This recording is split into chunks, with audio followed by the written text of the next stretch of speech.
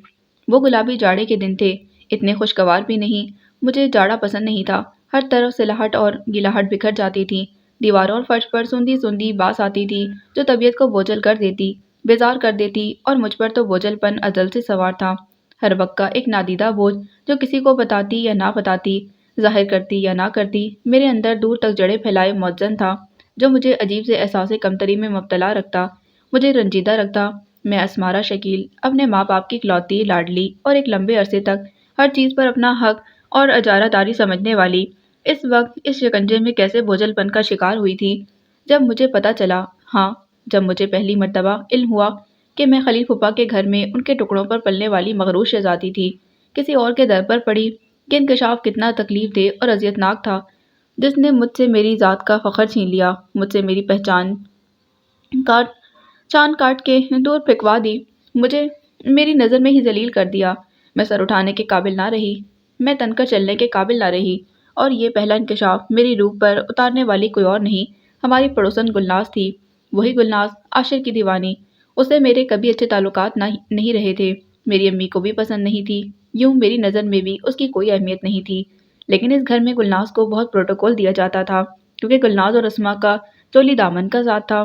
وہ گلناز جو میرے رکیبوں میں کبھی شمار ہوتی تھی، اسما کی درینہ سہیلی تھی، اور اس سے جب میری منہ ماری ہوتی تو وہ مجھے تانا دیے بغیر نہ رہتی۔ زبان سنبھال کر بولا کرو، جو خود کسی کے محتاج ہوں وہ اتنا کرتے نہیں، یہ اسما کا حوصلہ ہے جو تمہیں برداشت کرتی ہے، میں ہوتی تو تمہیں 1 منٹ میں اٹھا کر باہر پھینک دیتی، تم ناقابل برداشت قسم کی ہستی ہو۔ گلناز کے یہ الفاظ میرے لیے تیزاب سے کم نہیں ہوتے تھے، وہ مجھے نہیں، در پردہ میرے باپ کو بھی محتاجی کے طعنے دیتی تھی۔ ہم 3 لوگ خلیل پھپھا کے اعصاب پر ایک بوجھ کی طرح سوار تھے۔ میرے ابو ناکارہ انسان تھے، اپاہج، ہلنے جلنے والے بھی نہیں تھے، اور خلیل پھپھا تب سے ہمیں ترس کھا کر اپنے گھر میں لے آئے تھے جب سے ماموں نے بھی ہمیں دھتکار دیا تھا، ہمیں اپنے گھر سے نکال دیا تھا۔ کون کرتا 3 جانوں پر خرچ، ابو کی بیماری، امی کی تلخ زبان اور میرے نخرے، بھلا ماموں کو ہمیں گھر رکھنے کی کیا ضرورت تھی؟ میرے نخرے برداشت کرنا ان کی بیویوں کے حوصلے سے اوپر کا کام تھا، سو ہمیں یہاں آنا پڑا۔ ہم تب سے خلیل پھپھا کے گھر میں اپنے پورے راج پاٹ کے ساتھ رہتے آ رہے تھے، اور میرے نخرے اٹھانے والے یہاں پر 3 لوگ اور بھی موجود تھے، وہ 3 لوگ جو مجھے بے دریغ چاہتے تھے، جن کی محبت کو میں اپنا حق سمجھتی تھی۔ میری امی اور ابو کے بعد خلیل پھپھا، عاشر اور اسما مجھے میری ہی ذات میں منفرد بنانے والے، یہ لوگ میرے زرخرید غلام تو نہیں تھے، مگر غلاموں سے بڑھ کر میری قدر اور خدمت میں پیش رہتے۔ عاشر کی میں بچپن سے منگیتر تھی اور عاشر مجھے دیوانگی کی حد تک چاہتا تھا۔ ہاں، تب میرے دل میں بھی عاشر کا خیال بسیرا کرنے لگا۔ عاشر اچھا تھا، گڈ لکنگ، پڑھاکو اور نوکری والا، سب سے بڑھ کر مجھے چاہنے والا۔ پھر اس گھر پر میری حکومت رہنا تھی عمر بھر۔ امی مجھے یہی احساس دلاتی تھی کہ میں عاشر کو اپنے حسن کے حربوں سے قابو کرتی رہوں اور اسے کہیں اور جانے مت دوں، کہیں اور سے مراد، کسی اور سے مراد، یقیناً ہمارے پڑوس میں وہی میری ازلی رکیب گلناز، جو نہ جانے کب سے عاشر کی چاہ میں پاگل ہو رہی تھی، اور عاشر اسے منہ تک نہیں لگاتا تھا، اسے دیکھتا تک نہیں تھا۔ عاشر کہیں اور کیسے دیکھ پاتا؟ مجھ سے اس کی نگاہیں ہٹتی تو تب نہ، وہ میرے ہزار سے نکلتا تب نہ، اسے گلناز کی بے کھوٹ محبت نظر آتی، گلناز کی چاہت دکھائی دیتی، اور اسما سے میری کوئی رقابت نہیں تھی، کوئی عداوت نہیں تھی۔ وہ کم گوسی کزن تھی، فرما بردار نند تھی، خدمت گزاری میں اس جیسا کوئی بھی نہیں تھا۔ مجھے اسما نہ کبھی بری لگی نہ اچھی، بس بیچ کا معاملہ ہمیشہ اس کے ساتھ رہا، کاش آگے بھی ایسا ہی ہوتا، مگر یہاں پر میری سیدھی سادھی زندگی میں بڑا مشکل موڑ آ گیا تھا۔ لکھوں تو کیسے لکھوں، سمجھ نہیں پاتی، میری ایک غلطی، میری ایک ضد، میری ایک نادانی، میری ایک کم عقلی، مگر دل کا بوجھ ہٹانا تو ہے، الٹنا تو ہے، پھر اس ڈائری پر کیوں نہیں، تم تک کیوں نہیں، تاکہ تم مجھے معاف کر سکو۔ گلناز اور میرے درمیان ہمیشہ فاصلہ رہا، نہ وہ مجھے پسند کرتی نہ میں اسے، وہ مجھے اس لیے نہیں پسند کرتی تھی کہ میں عاشر کی منگیتر اور محبوبہ تھی، وہ مجھے بغیر کسی وجہ کے ناپسند تھی۔ میں اور امی اس کو تپانے اور ستانے کی خاطر پوری کالونی میں اس کے خلاف بے برقی اڑا کر اسے ٹارچر کرتے تھے، اس کے ساتھ ساتھ میں اسما کو بھی لمبے لمبے خط، فون اور میسج لکھ کر گلناز کے خلاف کرتی، کیونکہ میں چاہتی تھی کہ گلناز کا اس گھر میں آنا جانا ختم ہو جائے۔ مجھے لگتا تھا گلناز میری راہ کا کانٹا ہے، مجھے جب بھی نقصان پہنچا تو وہی پہنچائے گی۔ شروع سے میرے دل کو یہی دھڑکا تھا۔ گلناز بھی میرے رقیبوں میں سر فہرست تھی۔ اسما کو میں کسی گنتی میں شمار نہیں کرتی تھی۔ پھر اسما سے کسی کو گلہ بھی نہیں تھا، مجھے بھی نہیں، کیونکہ اسما ایک بے ضرر کردار تھی۔ وہ کسی کو برا کہتی تھی نہ سمجھتی تھی، نہ اسے میرے ذہن کی بدلتی کیفیات کی خبر تھی، نہ وہ ٹومے رہتی تھی۔ لیکن اس بے ضرر کردار کے ساتھ میری اچانک ٹھن گئی تھی۔ اسما میری رقیب کیسے بن گئی؟ اسما کو میں اپنا دشمن کب سمجھنے لگی؟ وہ مجھ سے دور کیسے ہوئی؟ ہماری دوستی میں دراڑ کیسے آئی؟ ہم ایک دوسرے سے کیسے الگ ہوئے؟ وجہ کوئی اتنی معمولی نہیں تھی۔ وجہ آرام سے بیان کر دوں۔ بڑا مشکل مرحلہ تھا یہ سب لکھنا اور پڑھنا اور کہنا سننا۔ میں تو خود حیران تھی کہ میرے ساتھ کیا ہوا۔ ایک عام سے بندے کی تصویر نے مجھ پر کیسا جادو کر دیا۔ میں خود سے اور ارد گرد سے بیگانہ ہو گئی۔ میں اپنے آپ میں نہ رہی اور میں کسی اور کے لیے بھی نہیں رہی۔ میں خود غرض بن گئی۔ لکھوں تو کیسے لکھوں؟ کہوں تو کیسے کہوں؟ اپنی خود غرضی کا قصہ، اپنی مادیت پرستی اور ہوس کا بیان کیسے سب کہوں؟ میری بیچاری سی بے ضرر کمگو کزن اپنی پڑھائیوں میں گم رہی اور میں اس کا منگیتر لے اڑی۔ ارے اڑی کہاں، بس وہیں تک رہی، اسی چار دیواری تک، اسی گھر میں جو ہادی کو دیکھ لینے کے بعد کسی جیل سے کم نہ لگتی تھی۔ یہ گھر جو کبھی عاشر کے حوالے سے پیارا تھا، اب کوئی قبرستان سا دکھتا، ایک کھنڈر سا، ویران، بے رنگ، بے رونق، انتہائی برا، بوسیدہ۔ کم از کم ہادی کے گھر جیسا تو نہیں تھا۔ تب مجھے اس گھر سے بیزاری ہونے لگی۔ وہ دن بڑا خوشگوار طلوع ہوا تھا۔ اس دن کی خوبصورتی کے بارے میں کیا لکھوں؟ شاید الفاظ کم پڑ جائیں۔ مجھے اس دن سے پیارا کوئی دن آج تک نہیں لگا۔ وہ دن سنہری حرفوں سے لکھنے والا دن تھا، بڑا گلابی گلابی سا۔ اس دن میں نے ہادی کو روبرو دیکھا، اتنا قریب کہ مجھے گمان نہیں تھا۔ یقین تو دور کی بات تھی، میں خود میں نہ رہی اور ہادی بھی مجھے دیکھ کر دم بخود رہ گیا۔ میرا حسن کوئی ایسا تو نہیں تھا کہ جو کسی کو ایک نگاہ میں جکڑ لینے کی صلاحیت نہ رکھتا۔ تب ہادی بھی میری ایک نظر کا اسیر ہو گیا۔ مجھے تبھی اندازہ ہو گیا تھا کہ ہادی کا دل مجھ پر آ گیا۔ ایک حیران کن معاملہ اس دن پیش آیا۔ جب ہادی ہمارے گھر آیا تب گھر میں کوئی نہیں تھا۔ عاشر، پھپھا، امی، ابو، اور وہ دروازے سے آگے نہ بڑھا۔ میرے اصرار پر بھی جب اسے پتہ چلا کہ گھر میں میرے سوا کوئی نہیں، وہ اپنے کسی کام کے سلسلے میں آیا تھا، بہت جلدی میں تھا، ٹھہرا نہیں، گیٹ سے آگے بڑھا بھی نہیں۔ اس کا محتاط رویہ میرا دل لوٹ کر لے گیا اور میرے حسن کی سوفشانی نے ہادی کا چین چرا لیا۔ مجھے اس کی گفتار انداز اور حاضر جوابی اپنے سحر میں جکڑ گئی تھی۔ پھر اس دن والا اس کا محتاط رویہ، لیکن جاتے سمے اس نے جو الفاظ کہے وہ میرا چین اڑا لے گئے تھے۔ ہادی نے کہا، اسما، میں نے آپ کو ویسا ہی پایا جیسا منگنی کی تصویروں میں دیکھا، جیسا بابا نے بتایا، آپ بہت حسین ہو اور میں خوش نصیب۔ ہادی کے الفاظ مجھے کبھی بھولے نہیں۔ وہ مجھے اسما سمجھ رہا تھا اور اس نے مجھے اسما ہی سمجھا۔ منگنی کی تصویروں میں ہر طرف میں ہی چھا رہی تھی، پھر اصل اسما کہاں سے نظر آتی؟ ہادی مجھ پر فدا ہوا اور میں ہادی پر۔ بات کے مرحلے اتنے آسان تھے کہ یقین ہی نہیں آتا ہادی میرے اتنے قریب آ گیا تھا۔ لیکن یہ کیسے ہوا؟ عاشر کے موبائل سے ہادی کا نمبر چرا کر اسے پہلی کال کرنے سے لے کر اچانک اسما کی شادی طے پا جانے تک میں ایک خواب کے سفر میں اڑتی رہی، یہاں تک کہ میری پتنگ کی ڈور اچانک کٹ گئی، میں زمین بوس ہو گئی۔ کیا میرے تصور میں تھا کہ ہادی اور اسما کی شادی ہی طے پا جائے گی؟ میں تو کچھ اور سمجھ رہی تھی اور ہوتا کچھ اور جا رہا تھا۔ سب کچھ ہماری مرضی کے مطابق نہیں ہوتا، یہ مجھے تب سمجھ نہیں آتی تھی، اب آ رہی تھی۔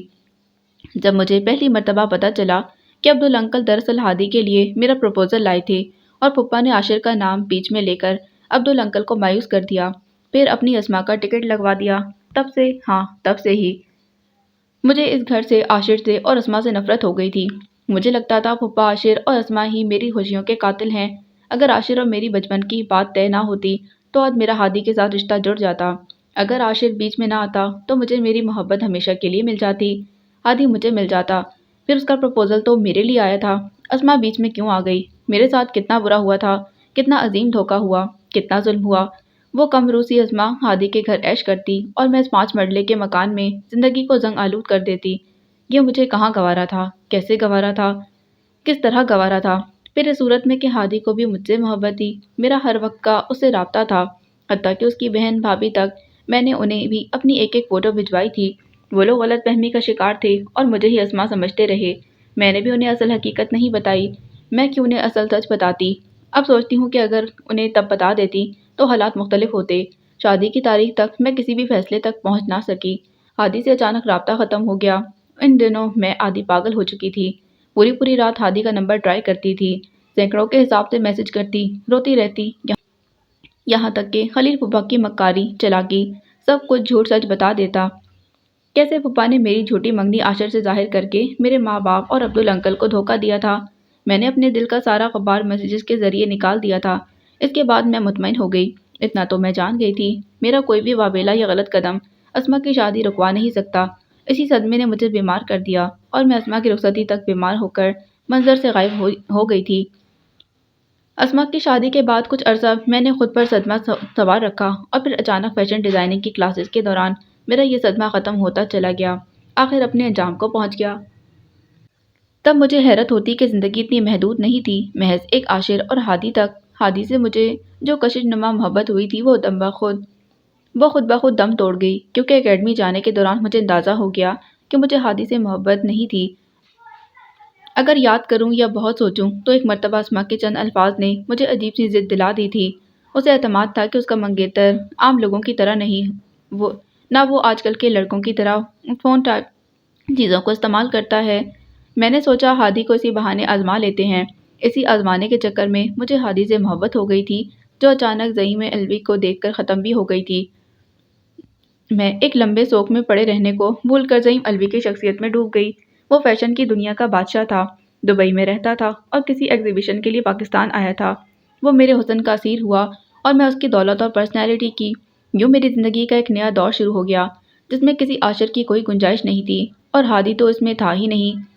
وہ تو ہوا کا جھونکا تھا اور چلا گیا۔ میں زعیم الوی میں مگن تھی جب عاشر کو میرے افیئر کی بھنک پڑ گئی، لیکن یہ افیئر اب والا نہیں تھا۔ جی ہاں، وہ پہلے والا، یعنی ہادی کے ساتھ میری دل لگی اور ٹائم پاسنگ، یا پھر اس کی آزمائش کا وہ پیریڈ۔ عاشر کا شک یقین میں تب بدلا جب اس نے میرے موبائل میں ہادی کا نمبر دیکھ لیا اور کچھ میسیجز وغیرہ بھی۔ تب عاشر سخت ہراساں، پریشان اور مشتعل تھا۔ پھر وہ کوئٹہ چلا گیا اور میں دبئی۔ میری بلا سے وہ ہادی سے باز پرس کرتا یا اسما کو سب کچھ بتاتا۔ میں نے تو صاف مکر جانا تھا اور گلناز کا نام لے دینا تھا۔ ویسے بھی مجھے ان سب کی اب پرواہ نہیں تھی۔ اگر حقیقت کھل بھی جاتی، سب کچھ عیاں بھی ہو جاتا۔ میرا خیال تھا امی کو زعیم پسند تھا، سو میرے لیے اگلے مرحلے مشکل نہیں تھے۔ مگر جب میں نے شادی کے بارے میں امی ابو سے ذکر کیا تو دونوں ہی ہتے سے اکھڑ گئے۔ امی بھی زعیم کو میرے شوہر کے حوالے سے پسند نہیں کرتی تھیں۔ انہیں بھی وہ معمولی تنخواہ والا عاشر ہی پسند تھا جو عمر بھر مجھے ترسا ترسا کر مارتا اور میں سسک کر اسی گھر میں اپنی زندگی کو ختم کر لیتی۔ آخر کیوں؟ مجھ سے یہاں پر ایک غلطی ہوئی۔ کورٹ میرج سے پہلے اپنی امی ابو کو منا لیتی اور ہادی سے ایک میسج پر معافی مانگ لیتی، بات ختم۔ لیکن بات ختم کہاں تھی؟ مجھے تو اندازہ نہیں تھا ہادی اور اسما کے درمیان تعلقات اب تک خراب ہوں گے۔ میں سمجھی تھی اسما کا حسن عمل ہادی کو مجھے بھلانے میں تاثیر کا کام کرے گا، لیکن میرا یہ اندازہ غلط ثابت ہوا۔ جب عاشر کوئٹہ سے آگ بگولا واپس آیا، یعنی اس کے شک کی کچھ نہ کچھ تصدیق ہو گئی تھی۔ اسما کی زندگی کا کوئی خلا دیکھ کر بظاہر وہاں یہ سب کچھ ٹھیک ہے، لیکن مجھے نہیں لگتا کہ اندرونی طور پر بھی کچھ ٹھیک ہے۔ تمہاری وجہ سے میری بہن کا گھر برباد ہوا تو میں تمہیں زندہ نہیں چھوڑوں گا۔ عاشر کے دھمکانے نے مجھے حقیقتاً بہت پریشان کر دیا۔ میں تو ہادی اور ہادی کا قصہ بھول چکی تھی۔ وہ ٹائم پاسنگ، وقتی کشش اور آزمائشی پیریڈ پلان مجھے اب تو ہادی تک یاد بھی نہیں۔ پھر مجھے حیرت تھی، ہادی اسما جیسی لڑکی کو پا کر بھی میرے خیالوں میں تھا۔ کتنا احمق تھا، اور یہ سب قصہ پالینہ بن چکے تھے۔ لیکن مجھے لگ رہا تھا کہ میرے ساتھ کچھ اچھا ہونے والا نہیں، بالکل بھی نہیں۔ سو میں نے زعیم سے مشورہ کیا اور ہم دونوں نے کورٹ میرج کر لی۔ امی ابو کچھ عرصہ تک ناراض رہے، پھر انہیں ماننا ہی پڑا کہ نہ مان کر وہ کہاں چاہتے۔ میں ان کی اکلوتی بیٹی تھی، وہ میری محبت میں مجبور تھے۔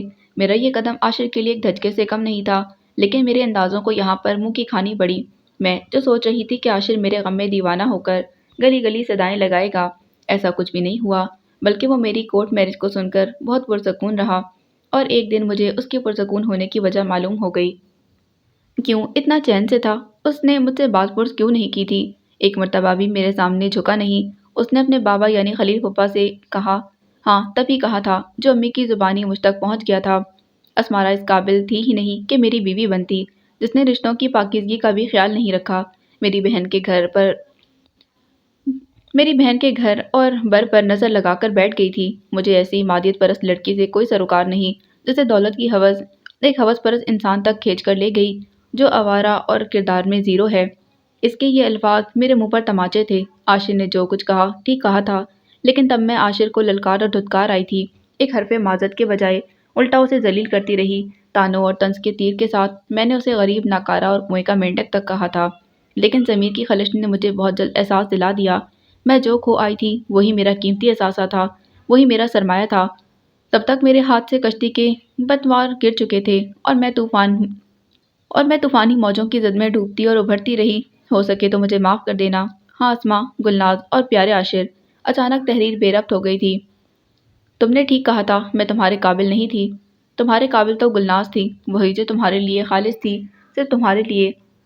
مجھے میرے ہر برے عمل کی سزا مل گئی، ضعیم الوی کی صورت میں، جو عاشر کے اندازوں سے بڑھ کر ذلیل اور گھٹیا، اور کیونکہ اسے نگر نگر گھومنے کا سواد ہے۔ میرے بغض، کینے اور مادیت پرستی نے مجھے نہ ختم ہونے والی سزا میں مبتلا کر رکھا ہے۔ یہ آزمائش کبھی ختم نہیں ہوگی۔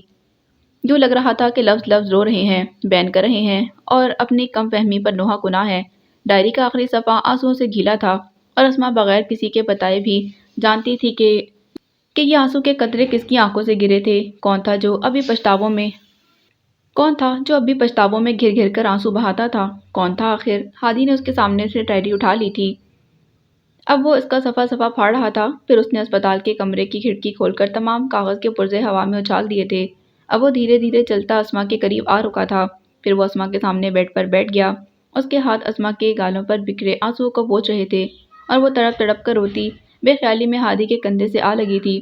یہ ایک بے اختیارانہ عمل تھا۔ ہادی نے اسے جی بھر کر رونے دیا تھا۔ رونے سے دل بوجھل اور ہلکا ہوتا ہے اور اندر جمی کائی اور کثافت باہر نکلتی ہے۔ وہ اپنی بھڑاس نہیں نکال رہی تھی، وہ اپنے سارے دکھ، ساری تکلیفوں، بدگمانی اور آنسوؤں کو اندر سے کھروچ کھروچ کر اکاڑ رہی تھی۔ اسے یہ سب کرنا ہی تھا کیونکہ بدگمانی کے پردے کھسک چکے تھے۔ اس کے لیے اسمارا کا ایک ایک عمل دم بخود کرنے والا تھا۔ کیا یہ اس کی وہی کزن تھی جسے اس نے اپنی آنکھوں کا تارا بنا رکھا تھا؟ اور اسمارا نے ان سب کے ساتھ کیا کیا؟ اس نے ان سب کے دلوں پر کیسا شب خون مارا تھا؟ مگر اس سب میں خود اسمارا نے کیا کھویا اور کیا پایا؟ یعنی اپنی کج فہمی کے چکر میں اس نے محض کھویا ہی کھویا تھا، پایا تو کچھ بھی نہیں۔ وہ جزا سزا کے بعد ہی ان تک اپنی معافی میں لپٹے الفاظ لے کر پہنچی تھی جو تقدیر کی ٹھوکر سے سنبھل کر آئے۔ اسے معاف کر دینا چاہیے۔ اسمارا معافی میں لپٹے الفاظ لے کر پہنچی تھی۔ اسمارا معافی کی حقدار تھی۔ اگر یہ لوگ معاف کر بھی دیتے تو اس کے پچھتاوے کم ہو سکتے تھے، اور اسما بہت سا رو چکنے کے بعد اپنے ہلکے ہوتے دل پر ایک تازہ احساس ابھرتا محسوس کر رہی تھی۔ یہی احساس ہادی کے دل کو بھی تازگی سے لبالب بھر رہا تھا۔ ان دونوں کی دھڑکنوں کے تال ملے تو ایک ساتھ دونوں کے لبوں پر روشن مسکراہٹ بکھر گئی۔ اس نے اسما کو سنبھل جانے کی مہلت دینے کے بعد اپنی روداد سنانی چاہی۔ ابھی اس کے دل پر بھی بوجھ دھرا تھا۔ اس کے لہجے میں بہتے پانیوں کی سی روانی تھی۔ وہ اپنا حال دل سنانے کو بےتاب تھا کیونکہ صبر اس میں تھا ہی نہیں۔ اور تمہیں میں یہ سب میں تبھی بتا دیتا جب مجھے پتہ چل گیا تھا، لیکن میں نہیں چاہتا تھا کہ تم پر حقیقت آشکار ہو، تمہیں تکلیف ہو، جبکہ میں یہ بھی چاہتا تھا کہ جب تک تم تک پوری حقیقت پہنچے تب ہم دونوں کے درمیان موجود خلیج کا خاتمہ ہو جائے۔ میں تم پر اپنا اعتبار بحال کرنے کے بعد یہ سب کچھ بتانا چاہتا تھا، مگر عاشر کا اصرار بڑھتا رہا۔ وہ چاہتا تھا تمہیں سب کچھ بتا دوں جو ہم دونوں کے لیے باعث تکلیف اور حیران کن تھا۔ جانتی ہو اسما، تمہیں دیکھ کر شادی کی پہلی رات مجھے حقیقتاً شوق لگا تھا۔ میں ایک عام سا انسان ہوں، جذبات رکھتا ہوں، غلطیاں بھی کرتا ہوں۔ میں اپنے تاثرات، رویے اور اعصاب پر قابو نہیں پا سکا تھا۔ یہ ایک بشری تقاضا تھا۔ میں نے جس کی توقع کر رکھی تھی یا جس اسما کو سوچ رکھا تھا، جسے دیکھ رکھا تھا، جس سے باتیں کی تھیں، وہ تم نہیں تھی۔ میرے لیے یہ دوسرا دھچکا تھا، ایک عظیم جھٹکا، ایک پراذیت مرحلہ۔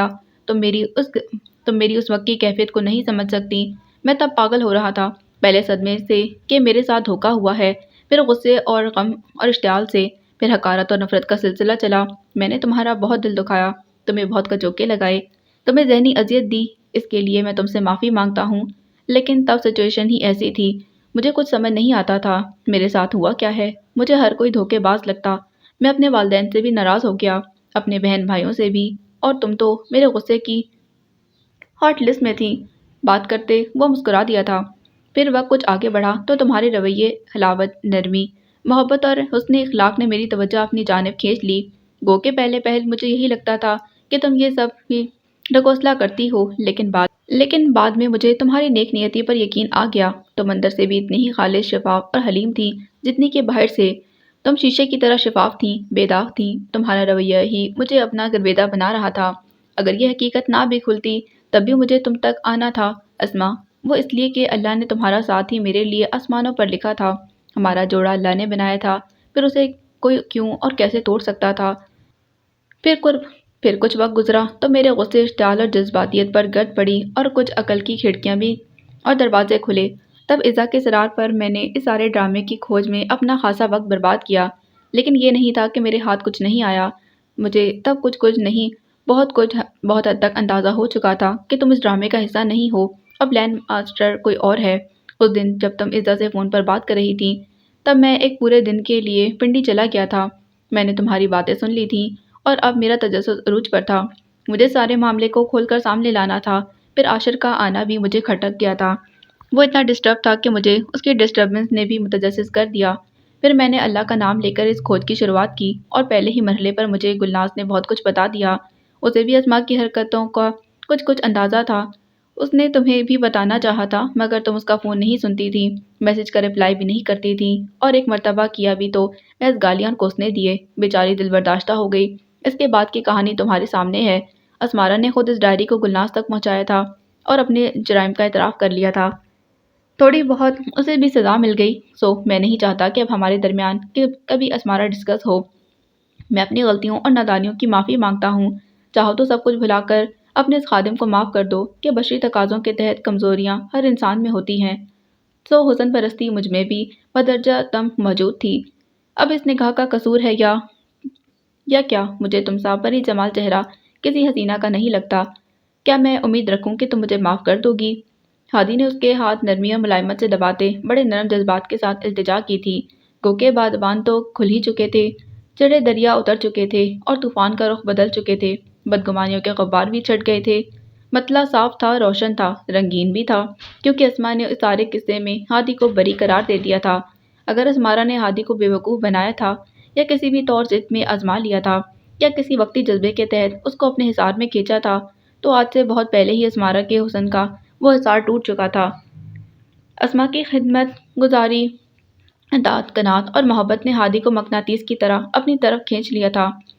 اسمارا کی چال خود بخود الٹی طرف نکل گئی تھی اور اس سارے پروسیس میں عاشر اور گلناز کا ملن اسمارا کی طرف سے دیے گئے ہر دھوکے، فراڈ، بے وفائی اور ذلت کے بدلے میں اللہ کی طرف سے سب سے بڑا انعام تھا۔ گلناز کی سچی محبت رنگ لائی تھی اور اسے عاشر جیسے مہربان بندے کا ساتھ نصیب ہو گیا تھا، اور اسمارا اپنے ہی غلط فیصلے کے حصار میں بطور سزا آج تک پھڑپھڑا رہی تھی۔ اور اس وقت اپنے کمرے کی کھلی کھڑکی سے باہر جھانکتی اسما کھلے آسمان سے اترتی شفق کو دیکھ رہی تھی۔ ہاں، وہی شفق جو دیار صبح کے اجالوں کو گھما پھرا کر اس کے آنگن میں کھینچ لائی تھی، ہمیشہ کے لیے۔